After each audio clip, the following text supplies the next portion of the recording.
दोस्तों, आज का वीडियो आपके लिए काफ़ी इम्पोर्टेंट होने वाला है क्योंकि ये वीडियो हमारे कुछ क्लाइंट के डिमांड पे बनाया जा रहा है। बहुत लोगों ने मुझसे यह सवाल किया था कि इमरान, छत में कितना एमएम का सरिया मिनिमम मतलब कि क्या 8 एमएम का सरिया हम अपने छत में बांधने के लिए उपयोग कर सकते हैं या हमें सिर्फ 10 एमएम का ही सरिया इस्तेमाल करना चाहिए। बहुत लोगों ने ये पूछा कि हमारा मिस्त्री कह रहा है कि 12 एमएम का सरिया आप इस्तेमाल कीजिए, तो क्या कौन सा मेथड सही है, कितने एमएम का सरिया हमें अपने छत में लगाना है और हमें क्रैंक कैसे देना है, हमें सेंटर टू सेंटर एक सरिया से दूसरे सरिया के बीच कितनी दूरी रखनी है। तो सब कुछ डिटेल्स में बताऊंगा, वीडियो इन तक देखिए। जैसे कि दोस्तों आप यहाँ पर देख रहे हैं, यहाँ क्या हुआ है कि नीचे में जो हमारा मेन बार होता है उसमें 10 एमएम का सरिया यूज किया गया है और ऊपर में आप देख रहे हैं यहाँ 8 एमएम का सरिया यूज किया गया है। तो अब आप ये कहिएगा कि सर क्या ये सही है, क्या हम ऐसे अपने छत में यूज कर सकते हैं। देखिए ये बिल्कुल सही है।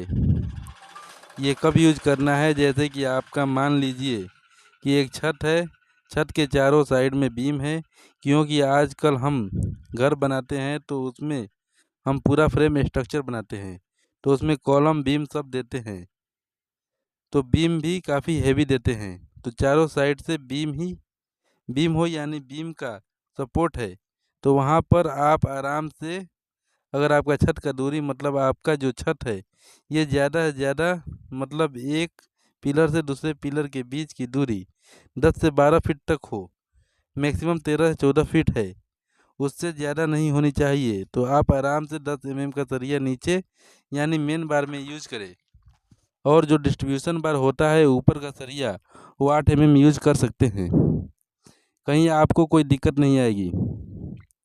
अब वही ये किस केस में अप्लाई होता है, जब आप एक रेजिडेंटल घर बना रहे हैं। रेजिडेंटल यानी जो हम अपने लिए घर बनाते हैं, जिसमें ज़्यादा लोगों का लोड नहीं होता है, ज़्यादा लोगों का आवाजाही नहीं होता है। कमर्शियल बिल्डिंग अगर हम बना रहे हैं जैसे कि मार्केट, शॉपिंग कॉम्प्लेक्स, तो वहाँ बहुत लोड होता है, वहाँ लोग भी होते हैं, लाइव लोड भी ज़्यादा होता है।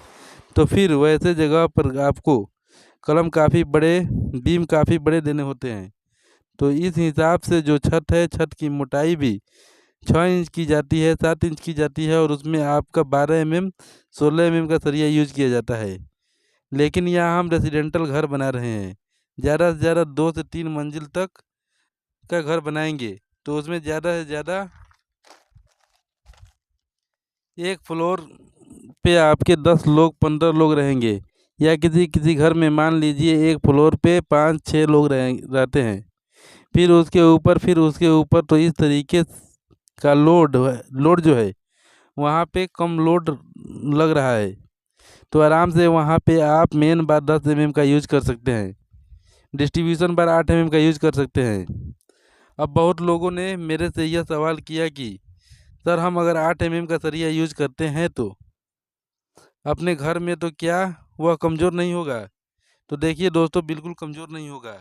किस केस में, जब आपका column two column distance 12 feet से 14 फीट हो, उससे ज़्यादा ना हो। अगर उससे ज़्यादा है तो आपको मेन बार भी 10 एमएम और डिस्ट्रीब्यूशन बार यानी नीचे का सरिया ऊपर का भी सरिया दोनों 10 एमएम यूज करना है। 10 एमएम का सरिया यूज करने से यह होता है कि स्टील थोड़ा रिजिड होता है, हार्ड होता है, तो क्या होता है कि वह जल्दी मुड़ता नहीं है। ये तो हो गया। जैसे मान लीजिए आपका काफ़ी बड़ा एरिया है, छत है, तो उसमें थोड़ा आप सोचते हैं कि कॉस्ट की सेविंग, पैसों की भी बचत हो जाए, छत भी कमज़ोर ना हो, तब जो है पहला केस बताया आपको 10 एमएम आप मेन बार यूज करें और डिस्ट्रीब्यूशन बार 8 एमएम यूज कर ले।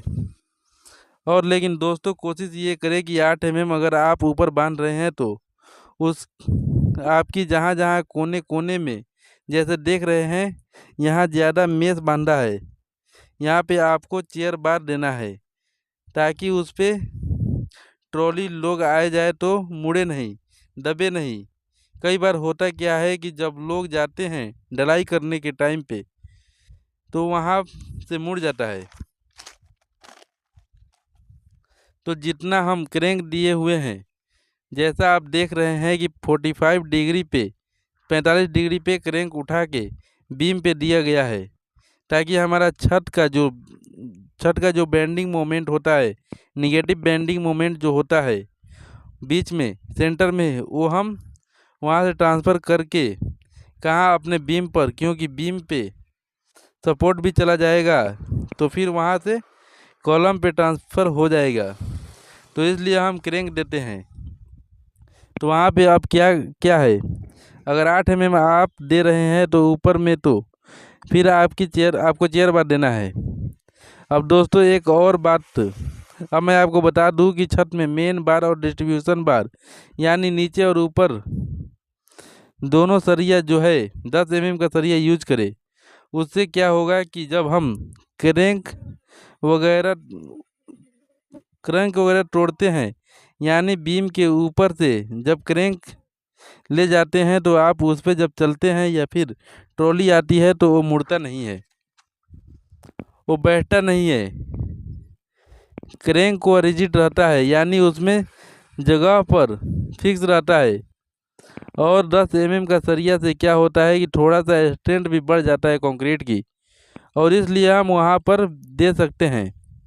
लेकिन दोस्तों आप कोशिश कीजिए कि एक कॉलम से दूसरे कॉलम की दूरी, अगर हम एक रेजिडेंटल घर बना रहे हैं तो 14 फीट से 15 फीट से ज़्यादा न दें। अगर उससे ज़्यादा आप दे रहे हैं तो फिर आपका छत का स्पेन दूरी बढ़ जाता है।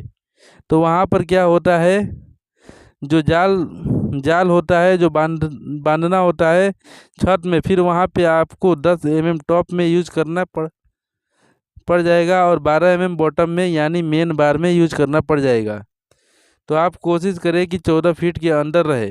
10 mm का सरिया हम नीचे ऊपर यूज करें, और जो एक सरिया से दूसरे सरिया के बीच में जो हम बांधते हैं, जैसे आप देख रहे हैं बीच में सेंटर टू सेंटर दूरी, ये आपकी 5 इंच यानी 125 mm से ज़्यादा ना हो। ज़्यादा से ज़्यादा 150 mm यानी 6 इंच आप कर सकते हैं, उससे ज़्यादा आपको नहीं करना है। अगर क्रैंक बार दोस्तों आपको चारों साइड बीम के तोड़ना है, क्योंकि जब 2 स्लैब बांधते हैं तो हमारा जो छत का निगेटिव बेंडिंग मोमेंट जो सेंटर में लगता है क्रैंक बार ही होता है। जैसा कि आप देख रहे हैं यहाँ से ये मुड़ा है 45 डिग्री पे, ये सीधा हमारे बीम पे जाकर गिर रहा है। तो ये बीम पर निगेटिव बेंडिंग मोमेंट को पहुँचाता है, जिससे वो कॉलम के थ्रू हमारे फाउंडेशन पे जाता है। तो इस तरीके से हमारे घर में कोई सेटलमेंट नहीं होता है, छत में कोई सेटलमेंट नहीं होता है। तो ये चीज़ आपको ज़रूर याद रखना है।